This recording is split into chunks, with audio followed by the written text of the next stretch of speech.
I'll be filling in my brows with the Aritone eyeshadow cocoa powder. I'm taking an angled brush from Equal Tools and filling in the natural shape of my brows.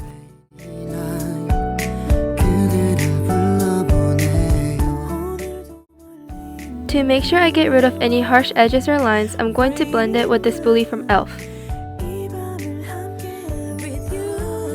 Starting with our base makeup, I'm taking the Etude House Face Blur Primer and applying it all over my face.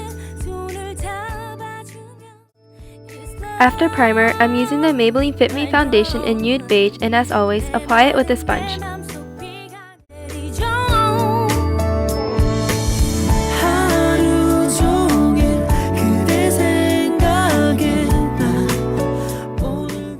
To cover any darkness I have under my eyes, I'm taking the L'Oreal Full Wear Concealer in Cashmere, and as always, blend it with a sponge. To make sure my concealer doesn't crease, I'm setting it with the Coty Airspun powder. I'm going in with the NYX Matte Bronzer to warm up my skin. Keep in mind that I'm still practicing, so don't do what I do because I'm probably not doing it right.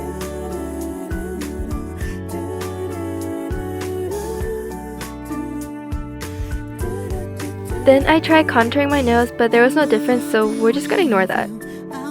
To give some life back into the skin, I'm going to use the Milani blush in Luminoso and apply this all over the apples of my cheeks. To get some luminosity going on my face, I'm applying a few dots on the high points of my cheeks with the L'Oreal Lumi Glotion.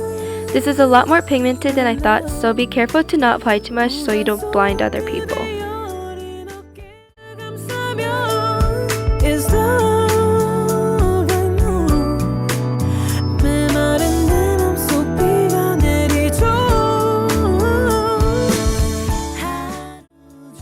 Okay, after like 10 videos of using the same primer, I'm actually going to use the Lorac Behind the Scene eyeshadow primer all over my eyelids.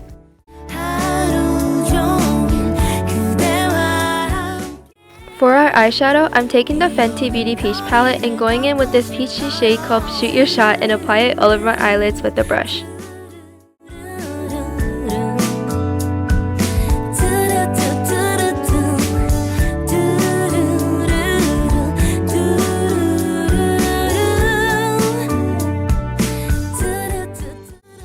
Then, taking my finger, I'm applying Bellini Baby, which is a shimmery pink shade on top of that base shadow.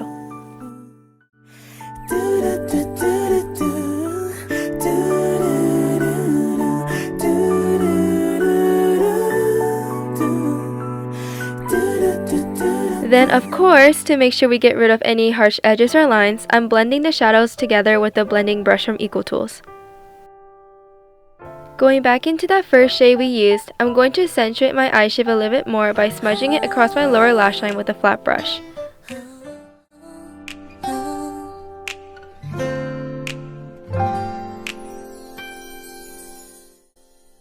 Taking that same brush, I'm going to apply Bellini Baby again to my inner corners to brighten them. Then, I'm lining my top lash line with the same brown eyeshadow I used to fill my eyebrows in to give myself a guide for eyeliner later.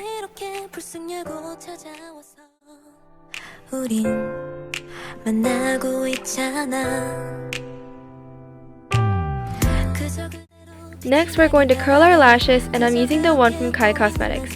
This fits my eye shape the best, and I love how I can get all my lashes in at once.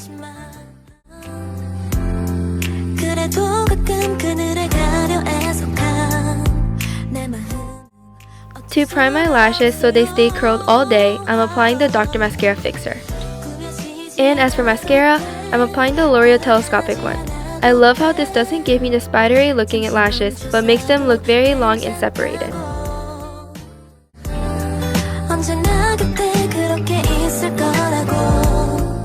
To give myself fuller looking lashes, I'm filling in my upper waterline with the Marc Jacobs liner. Okay, so I wasn't originally going to do this, but I'm taking that same Aritone eyeshadow and applying fake freckles on my face with an angled brush.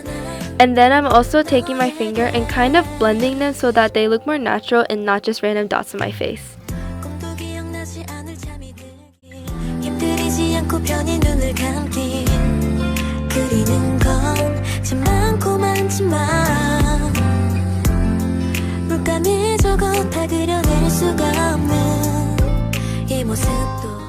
For For eyeliner, I'm just going to follow the shape of my eye using the brown one from Kat Von D. And since I have two eyes, I thought I'd draw my liner on the other eye as well.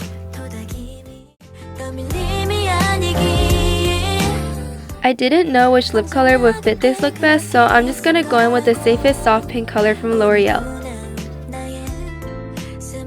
And because I don't want my face to look too cakey or powdery, I'm spraying myself with the Mario Badescu spray, and as always, fan myself until it dries. I felt like I lost some of the freckles from the setting spray, so I'm going back in with the angled brush and retouching some of the dots. And this is the final look. Thank you so much for watching. As always, please subscribe, comment, and give this video a thumbs up. And stay tuned for the end if you would like to see me embarrass myself on the internet. Otherwise, good luck to those who are finishing up their finals, and I will see you guys next time. Bye!